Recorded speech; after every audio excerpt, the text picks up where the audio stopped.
So hello, welcome. We're going to be playing as India and Kaiserreich. We're going to read the beginning text, and we'll go more into what the series would actually end up looking like. So, introduction to the Princely Federation. India finally achieved its de facto independence in the aftermath of the British Revolution of 1925, as the Raj finally collapsed in on itself. Rising to the mantle of governance was the Raja Maharya of Bikaner, Gajah Singh, whose authoritarian style of government, the newly freed India Dominion, soon put him at odds with the civilian opposition centered around the Indian National Congress and its militant underground supporters. Within months, the INC's announcement of Singh's negotiated Anglo-Indian treaty put the subcontinent into civil war. It was in this chaotic time that the southern princely states, citing the Anglo-Indian treaty and numerous legal transgressions of Ghazna's sign as motivation, but united behind Osman Ali Khan, this was a hyperbad, and declared him to be the true viceroy of the Indian Dominion. The civil war escalated into a confusing quagmire of violence. Ali Khan failed to invade Singh's northern power base, successfully rooting out the socialist enclaves in Bombay, and also prevented both Delhi and Calcutta governments from invading the Deccan Plateau. While peace finally came, the Prince Federation soon went about organizing a true national successor government to the Raj, with Osman Ali Khan serving as the Nizam al-Mulk, the of the realm, and his fellow princes serving as advisory, as well as legislative role in the sole Council of Princes. In 1936, the Princely Federation is in a brittle state, but nevertheless, the closest that India has to a conservative native government. Get to work. So, what are we going to be doing as India? Well, I think in Kaiserreich, just as a whole, talk about the entire mod here, India is pretty unique, as it is, I believe, the only part of the entire world that can align with all 5 major factions. You can either be pro-Entente, pro-International, pro-Reichspakt, pro-Russia, or pro-Japanese. I believe that is unique to India. I don't think there's any other country in the entire world that can align with all 5 factions. At least, of course, in the base game.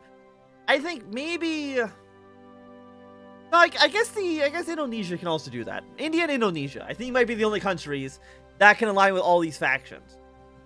But anyways... Actually, Indonesia can't align themselves with the Russians. I don't believe they can join Russia. So never mind. India still is the only country that can do so.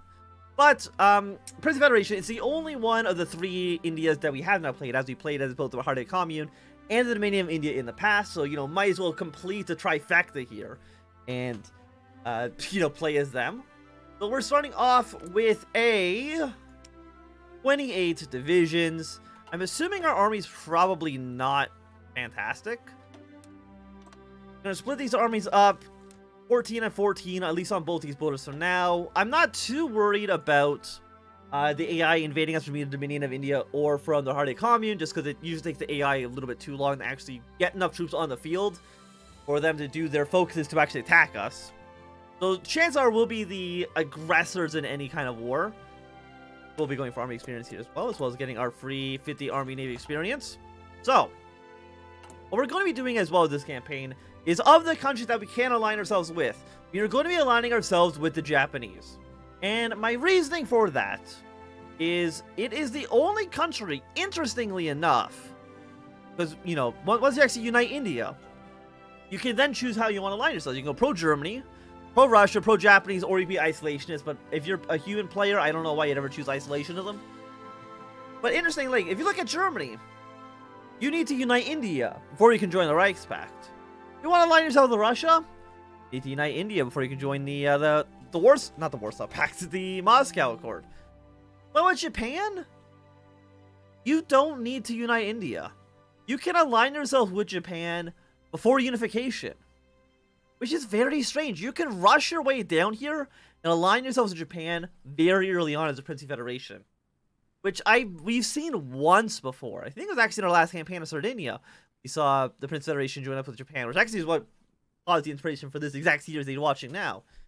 So, that's what we're going to do. We're going to be trying to get ourselves aligned with Japan as quickly as possible, and hopefully use Japanese troops, aircraft, naval units, whatever, to unify the subcontinent, and then we'll see where we go from there. Of course, we'll be going for technologies. We'll go with all of our basics. Production efficiency cap, construction speed, and the research speed. We have 23 factories. We're at 6017. So we definitely need to be getting our military factories up and running. And of course, if we want to actually invade any of these other people, we need 200,000 men in the field. No, 300,000, excuse me. 300,000 men in the field. And I think right now we're probably like 100-ish. Actually, we have 229,000. That's actually way more than I thought we would have. For infantry, which are, you know, basic. We buy 3s, infantry 2, has artillery support. Nothing too crazy here. I do want to start building maybe some tanks up rather quickly. Because again, like, based on, you know, previous campaigns, I have been neglecting tanks. We'll get some fighters as well. Missing 6,000 rifles. Hate to see it. Well, we also need to be producing artillery. We also need to be producing some support equipment. We don't have any naval dockyards, but I don't think that's actually that big of a deal. And also, politically, I believe we're going to be going down the proposed reforms. We're going to be going for a democratic Princely Federation. We went absolute monarchist in the Sardinia campaign, so it makes sense that maybe this time we want to go for a little bit of democracy. Find all of our Indian generals. And you guys will be moving your way up north. You guys are moving, I guess, no matter what, you'll be your way up north. Preparing wars against the Dominion of India and Bharati Commune. Of course, a war against the Dominion of India is significantly harder than the Bharati Commune because, hey, guess what? They have the backing of the entirety of the Entente, which is more than the Bharati Commune has. They can get, like, of course, volunteers from Britain, France, and Italy, but that's way less dangerous than getting actually declared war on by the Canadian and French and exile governments.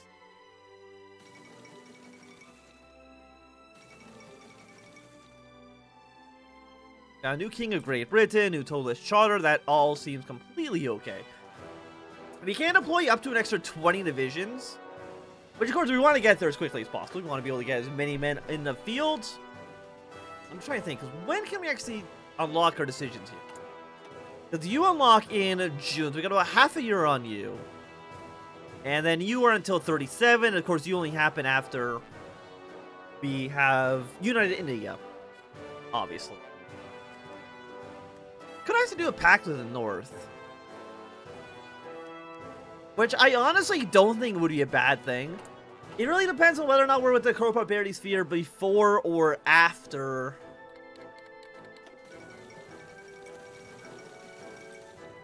What if we send like a volunteer to Afghanistan? How many volunteers could we theoretically send? One is not enough, unfortunately. One is not enough to actually get that war to go in our favor.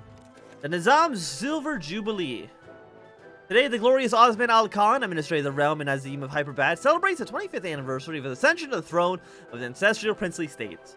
The golden Asai banner adorned in the streets of Hyperabad states, many cities. People revel in the excesses of public funds channeled into the festivities. Already one of the richest and most industrialized states in the Pretty Federation, the Hyperabad truly shines brightly as a model for the other princes to follow. Thank you for the stability. I will always take a nice little stability boost.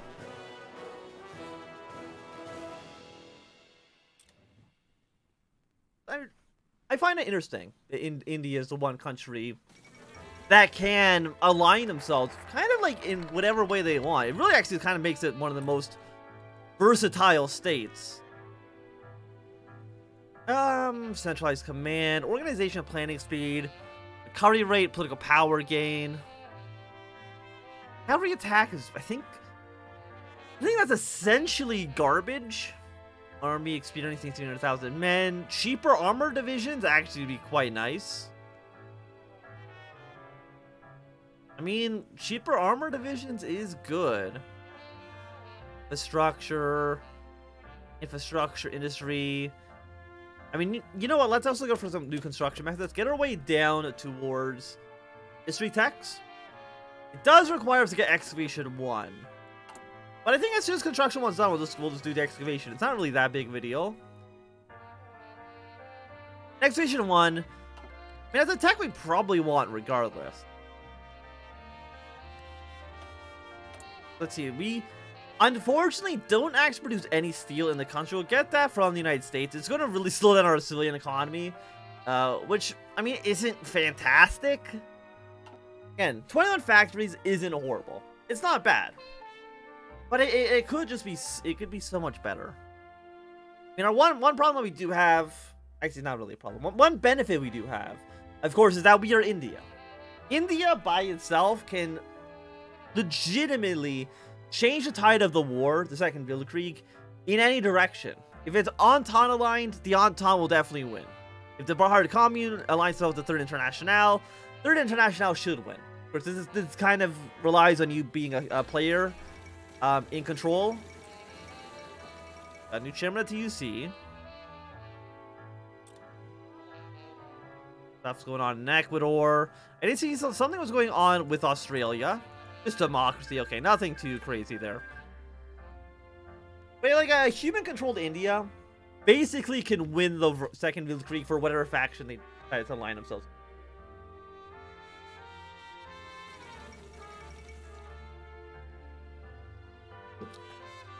Okay, so Tibet has been overthrown. Might see them go either totalist or to stay social democratic. Not that I think it really matters too much one way or the other. Hello, Grumbot. Welcome. Got you done. I mean, you gotta just go for research speed again. The more research speed... Oh, you also aren't aligned to any armies. Okay. Please join your way up to Blue Line. Please and thank you. Long live the Kaiser. Well, I mean, the Kaiser, his time's gonna come. He's gonna die, what's it, 1941, I think? He's got a few years left. I'm not too sure how exactly the Second Weltkrieg is gonna go, because again, if we're aligning ourselves with the Japanese, we'll probably be taking an anti-German stance, because Japan is eventually probably going to end up joining the war against Germany's Asia. We also might see the Japanese try to mainly invade their way into China, in which case we'll be also invading our way into China. And by having like so much manpower, we should be able to rival the amount of troops that the Chinese factions can actually deploy. Which is something that the Japanese can kind of have a hard time doing, because even though Japan has a decent population, it's still nowhere near as many troops a united India can throw at the problem. Yeah, you need construction 1. Well, that's not so bad. And look at what we get down here. 8? Yeah, that's 8 military factories, 8 civilian factories. These are incredible. These are very, very good. We'll centralize the command structure of the army right now, just so we can get some cheaper tanks. Because tanks are a little bit expensive, especially once you are, you know, slightly less of a developed country. It can be very expensive to get the number of tanks you want out on the field. And even then, like, we don't actually even have that many guns. Like, how long is this going to take us? It's going to take us just over a year. That's not horrible. Like, it's not that bad. Could be better. Could be better. But it also could just be, you know, significantly worse.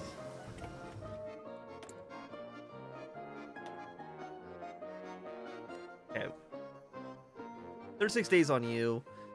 We go concentrate in industry 1. Get that, factory output, dockyard output. Dockyard output, of course, doesn't really matter so much, but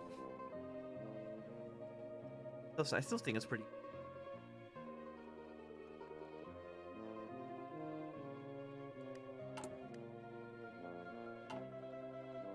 So Iran has gone Republican.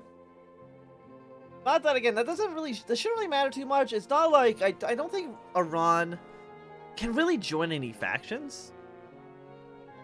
I know they can, if they go socialist, they can get like an alliance with the Bahari Commune, but that's, I think, incredibly rare. I actually don't think I've ever seen it actually happen. What are you guys doing? Because we are tangentially anti-Berlin. Not as anti-Berlin as if we were, say, you know, Bahari Commune. But we're still mostly anti-Germany. We might need to eventually end up invading Mila Afrika, depending on how things eventually go. Give me those cheaper tanks, please. Thank you.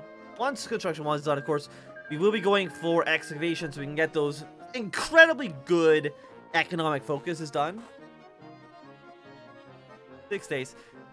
It is 156 days for this research. It's a little expensive, I will admit.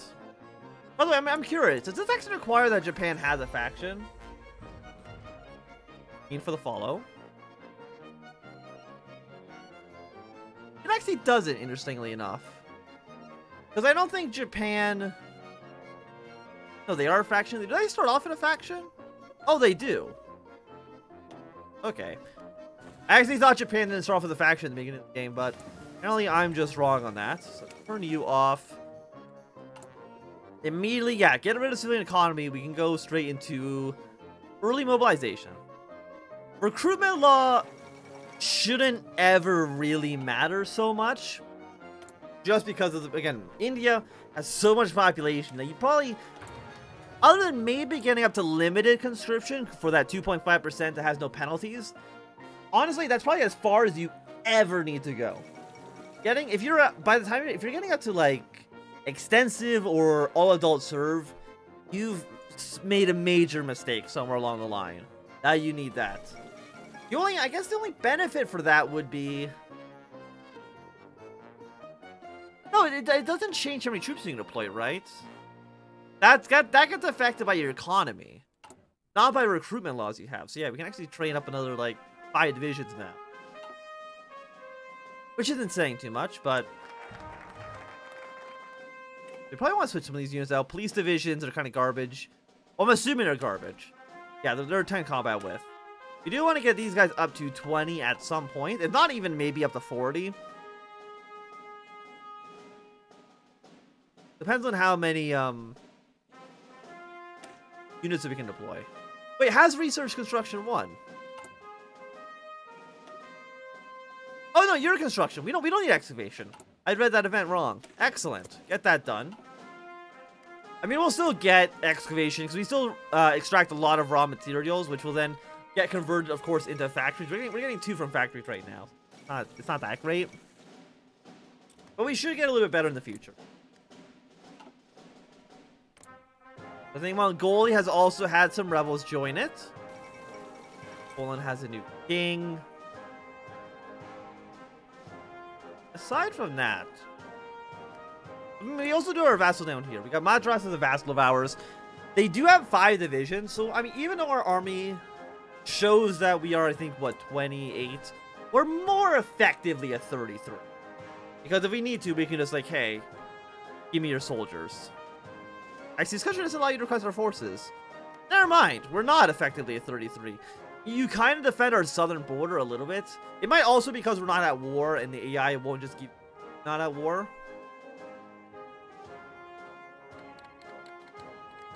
Asia defending the Chinese Union. Well, you know what? I think we do want to send a unit over here. I think we want to get a unit with great defense stats. I'm going to send him to the Indo-Chinese Union. I'm going to send him to the Indo-Chinese Union, hoping that Germany loses some control. And in the future, when Japan wants to invade the south, and wants to invade Indochina, it's easier for them to do so and get a little bit more power base down in the south. I think that makes sense. Fingers crossed that makes sense. It might also make no sense at all. Okay, we deployed our unit. His only job is, hey, defend Saigon. And that's all you gotta do. Just defending Saigon will at least give, at worst, a 50-50 chance for the Indo-Chinese Union.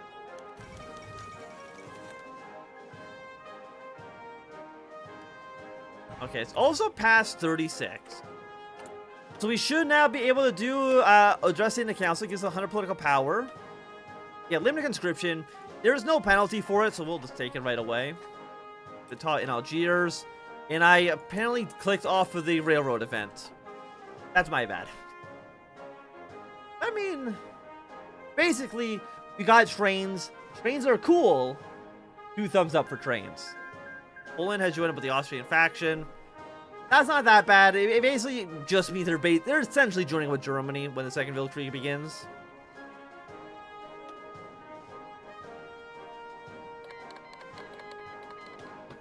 which is completely okay. But it's not like Germany can really, realistically, actually project power in Asia. All the Germany's power in Asia comes from Germany's Asia. And Germany's Asia doesn't really exist. Or they lose control of Indochina. It does significantly weaken them. Also, I did just see an event for... Yeah, Belgium declared independence. We'll see what they want to end up doing. They might just end up joining with the Reichspakt anyways. But you can also theoretically see them join the Entente. I think at this point it's too late for them to go syndicalist. I don't believe they can go through a syndicalist route now. Okay, Republicans have won the Serbian election. I have noticed that Serbia doesn't really often go monarchist anymore since their new update. Also, we actually don't even have the 1936 rifles researched. It would make sense for us to research them. But at the same time, the World War I era rifles we do already have are pretty cheap to mass produce. And we do need the guns. We do need the guns. We didn't join the Reichspakt.